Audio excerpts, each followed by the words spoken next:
A terça-feira começou com uma paralisação dos coletivos. Muita gente foi pega de surpresa. Pontos lotados, os ônibus estavam sem circular até agora há pouco. Essa paralisação dos rodoviários afetou toda a Grande Vitória. O trabalhador que saiu de casa cedo para ir trabalhar não conseguiu chegar no trabalho de Transcol. Teve que arrumar outro jeito. Tem muita gente que ainda está nos pontos, apesar dos coletivos terem voltado a circular. E o trânsito deu um nó, né? Em vários pontos das principais vias aí da Grande Vitória.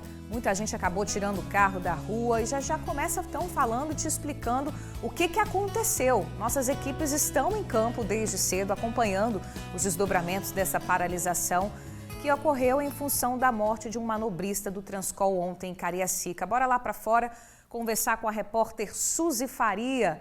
Suzy, minha amiga, atualiza para a gente, depois do caos de mais cedo, qual que é a situação neste momento? Tem ônibus circulando aí atrás, né? Pois é, Bruna, a gente está aqui, bom dia para você, para os amigos do Tribuna Manhã. Nós estamos aqui perto da garagem nova, onde o manobrista de ontem acabou morrendo. E já estamos mostrando para você, depois desse rápido protesto por conta da morte dele, os ônibus já estão liberados, já saem da garagem, já ganham a rodovia ali. Vou pedir ao Alex para virar para o outro lado para poder mostrar que os ônibus já estão circulando, já estão caminhando para os terminais para poder colocar a vida do trabalhador em dia novamente, para evitar aí todo esse tumulto que você falou, minha amiga, que aconteceu logo cedo. Tudo isso foi resultado, aconteceu após a morte de um manobrista chamado Clóvis Braz Júnior, de 33 anos de idade, que trabalha exatamente nesta empresa que nós estamos mostrando os ônibus agora, né? Sendo liberados, que trabalhava como manobrista à noite da empresa nova, que fica situado aqui no bairro São Francisco, em Cariacica. A morte dele, Bruna, aconteceu ontem à noite, quando ele chegava, eu disse, para trabalhar. Ele estava exatamente aqui, olha. Ele saía do veículo dele aqui para poder ir trabalhar quando foi atingido por diversos disparos. Tanto que há marcas de sangue aqui no local que revelam o trajeto que ele fez assim que ele foi atingido. Ele teria tentado passar por aqui, eu vou pedir ao Alex para fazer rapidamente essa caminhada.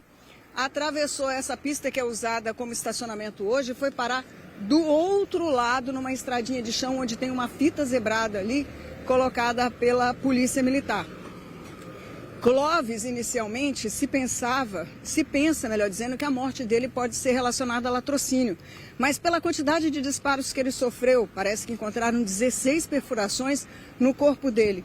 E por ele, assim que saiu do carro, ter deixado a chave na ignição, bem, essa já é uma possibilidade que está sendo descartada.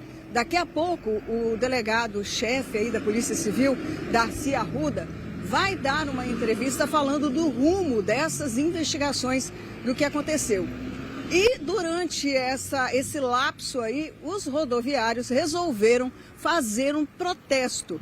Pararam por algumas horas no início da manhã os ônibus para protestar contra a falta de segurança dos rodoviários. Inclusive, o presidente falou com a gente agora há pouco, e você vai ouvir daqui a alguns minutos, e o advogado do sindicato chegou a colocar na conta do secretário da Segurança Pública, o Fábio Damasceno, a morte deste manobrista, dizendo que é culpa da Segurança Pública por não atender as reivindicações feitas pelo sindicato.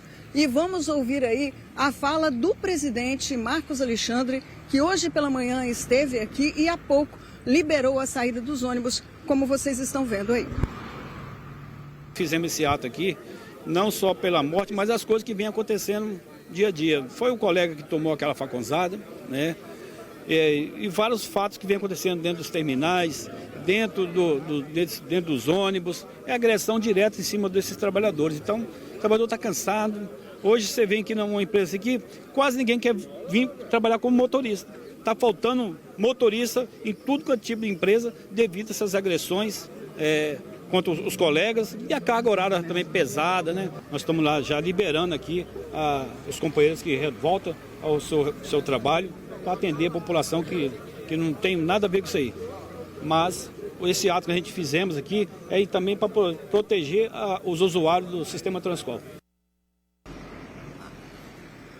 Pois é, e como vocês acabaram de ouvir, apesar do secretário de Segurança Pública ter sido colocado como responsável pela morte dele, ele falou hoje sobre esse protesto e a fala dele foi de responsabilizar o sindicato pelo transtorno que causou à população. Vamos ouvi-lo. Primeiro, é lamentável, a gente está passando por isso no dia de hoje. Infelizmente, o Sindicato dos Rodoviários tomou uma decisão atabalhoada e irresponsável, porque realmente a gente tem que lamentar o ocorrido, mas o ocorrido não tem relação com o sistema Transcol. Então, foi uma questão de segurança urbana, um caso isolado que aconteceu em determinada garagem onde a pessoa não estava nem trabalhando, estava chegando no trabalho. Isso pode ocorrer com qualquer outro trabalhador de qualquer outro setor, então não tem relação com os sindicatos do rodoviário. O que a gente tem que falar agora é lamentar prejudicar toda a nossa população, as pessoas que têm médico marcado, que precisam, por exemplo, fazer uma hemodiálise, que não podem perder o dia num hospital, precisam fazer sua fisioterapia, quem precisa estudar, quem precisa trabalhar. Então a sociedade toda da região metropolitana é prejudicada, isso não pode ocorrer. E agora o que a gente tem a lamentar é cobrar o sindicato que não prejudique mais a população e tomar as ações judiciais cabíveis neste momento. Bruna, como você acabou de ouvir, o secretário coloca o crime que aconteceu aqui antes do trabalhador chegar até a empresa como um problema de segurança urbana, descartando aí qualquer ligação que tenha com o trabalho já direcionado para ele. A gente vai continuar nesse caso. Como eu falei antes, o delegado Darcy Arruda vai falar sobre esse assunto, sobre o rumo das investigações, para definir o que de fato seria o principal motivo da morte desse trabalhador. Daqui a pouco, no TN1, a gente volta atualizando essas informações. Bruna? Com certeza, Suzy, obrigada. Suzy está em Cariacica mostrando a saída dos coletivos ali da garagem e eles vão alimentando a partir de agora os terminais da Grande Vitória e aí, portanto, voltam a circular. Mas a gente sabe que é um processo lento e demorado, tá? A gente está mostrando que os ônibus estão voltando a circular, mas até tudo se normalizar, o efeito cascata desde cedo está paralisado. Então demora um pouco mesmo, tá? Neste momento, imagens ao vivo dos ônibus saindo e voltando a circular. Eles estão saindo da garagem em Cariacica e vão alimentando ali alguns terminais. Suzy, obrigada pelas informações, minha amiga. Qualquer novidade daí é só chamar a gente, combinado?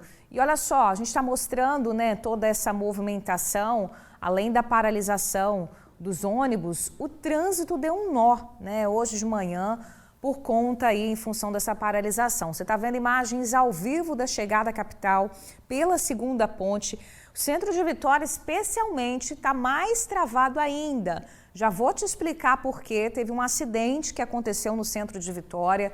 Tem um carro tombado no centro de Vitória, em um dos pontos ali do centro da capital, que também está contribuindo para agarrar um pouco mais o trânsito. Mas está aí, ó, quem chega utilizando a segunda ponte, vindo de Vila Velha, vindo de Cariacica, vai encontrar o trânsito extremamente lento. As imagens aí de cima, com o nosso mapa de satélite apontando aí a linha vermelha, mostra justamente essa paralisação e é um ponto muito extenso de paralisação aí perto da segunda ponte, né, da rodoviária de Vitória, centro de Vitória, Ilha do Príncipe, tá? Esse é só um dos pontos de muita paralisação. Ó, falei do carro capotado, essa imagem aí, ó, perto ali, nas proximidades, se eu não me engano, da Santa Casa de Vitória, né? Esse carro capotou, seria um carro roubado, a gente está apurando as informações para daqui a pouquinho confirmar para vocês. A Guarda de Vitória está lá no local atendendo essa ocorrência e é mais um motivo para contribuir aí para a lentidão no trânsito. Olha só como esse carro ficou, né? Onde que esse carro foi parar? Acabou batendo e atingindo outro veículo que estava ali estacionado também. Trânsito caótico também na BR-101 na Serra, hein, pessoal? Vamos colocar aí na tela as imagens que foram feitas agorinha há pouco. Quem saiu da Serra seguindo para Vitória teve que trabalhar muito a paciência, a fila de carros era quilométrica, né? O trânsito acabou dando um nó também na BR-101, saindo da Serra e vindo para Vitória, tudo em função aí desse cenário que a gente está mostrando nesse início de terça-feira, tá? Reflexo da paralisação dos rodoviários. Vamos voltar para a gente ver como é que está a capital nesse momento, só para a gente atualizar, você que está chegando agora, quem está se programando, será que eu saio de casa? Será que eu não saio? Os ônibus voltaram a circular, mas é o que eu expliquei, voltaram agora a circular. A gente mostrou há poucos minutos eles saindo das garagens, então vai demorar a normalizar, até todos os terminais serem alimentados, esse processo demora um pouquinho, tá? Mas já voltou a circular e a tendência é que a partir de agora, né, o fluxo do trânsito também volte a fluir, tá, pessoal?